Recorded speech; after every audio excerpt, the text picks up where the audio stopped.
Okay, guys, let's start with the topic lung today.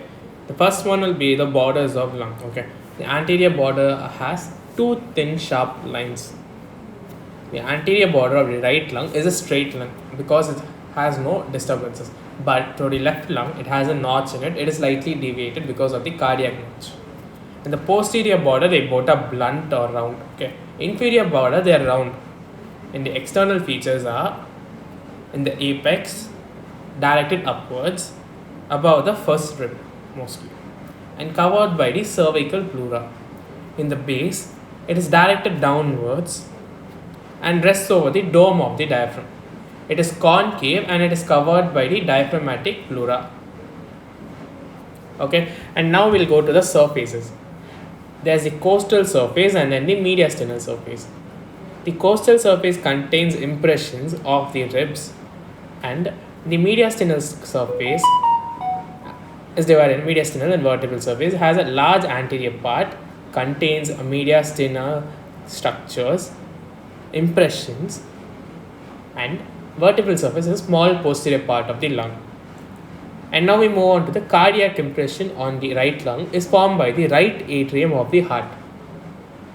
Now we move on to the impressions in the lung. It is a very important diagram. You need to draw this if it turns up for 5 marks or 10 marks. You need to draw the lung and then you draw the IVC and then the cardiac impression on the right lung. And then you draw the SVC along with it the azygos vein. We also have the esophagus, which is an impression on the right lung. And most important thing, the hilum of the right lung. Okay, now we move on to the diagram of the left lung. Draw the lung and make sure that the structure is proper and you draw the lingula and the lower part properly. And then you have to draw the arch of aorta, the left ventricle, and then the hilum of lung.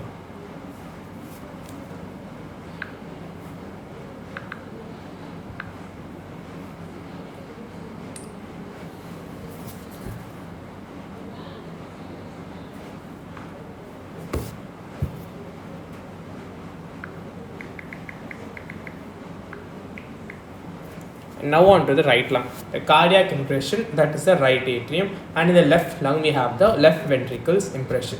And just above the cardiac impression we have the SVC, and below it we have the IVC. In the left lung, above it we have the arch of aorta, and behind the hilum we have the descending aorta. Okay, and above the hilum in the left lung we have the arch of azygos vein, and behind the hilum we also have the esophagus. And now moving on to the hilum. What is the hilum of the lung? We have all these structures, right? This bronchi, these arteries and everything which enter the lung. All these things enter into the lung through the hilum. This is present in the mediastinal surface of the lung. In this diagram, the green ones are bronchus, left one, the blue one is the artery, and the red ones are the veins. Okay. In the right lung, there are only two bronchi, one artery, and two veins. It is in the T5 to T7 level. In the left lung, there's only one bronchi, two veins, and one artery. The bronchus is the only thing that differs in number between the two hilums. It's a very confusing thing. Make sure you know that. And in the arrangement of the hilum from anterior to posterior, most anterior is vein, and then the artery, and then the bronchus is the posterior most structure. In the right lung, the size, it is short and broad, and in the left lung it is longer and narrower. Lobes and fissures. In the right lung it's usually 3 lobes, and there's a upper, middle and lower lobes, and 2 fissures, the oblique and horizontal fissure. And usually 2 lobes in the left lung, upper and lower, and 1 fissure, that is the oblique fissure. Number of bronchi. There are 2 bronchi in the right lung, there's 1 bronchi in the left lung. Anterior border is straight, and this contains the cardiac notch. And there's a lingula present in the bottom part of the lung. And now moving on to the bronchopulmonary segments. Okay, it is a part of the lung supplied by tertiary bronchus or segmental bronchi. Okay, each lung has 10 bronchopulmonary segments.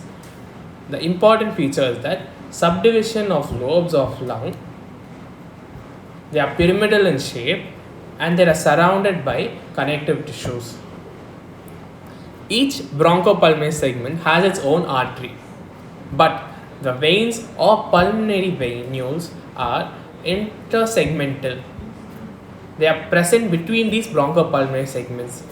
The BPS are surgically resectable. If a part is infected or there's a tumor, it can be easily resected from the whole of the lung. The right lung has upper lobe, middle lobe, and lower lobe. The upper lobe contains the apical, anterior, posterior, that is AAP, ARP, ML. The middle lobe contains the medial and lateral lobes. All these are names of bronchopulmonary segments of right and left lung. You need to memorize this, there's no other go. The easier way is ARP ML, ARP ML. Apical bronchopulmonary segment, anterior and posterior bronchopulmonary segments. Okay, the most common segment affected in lung abscess is the apical segment of lower lobe of right lung. And now moving on to the left lung. The upper lobe has 5 sections, that is apical, anterior, posterior, superior lingula and inferior lingula. It's a ARP-C. In the lower lobe, it is ARP-ML again. It's very easy. Apical, basal, anterior, basal, posterior basal, medial basal and lateral basal.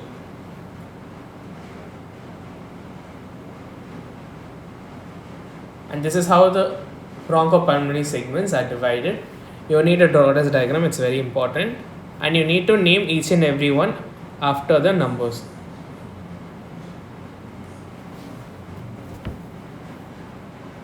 And the applied is segmental resection is the applied for bronchopulmonary segments.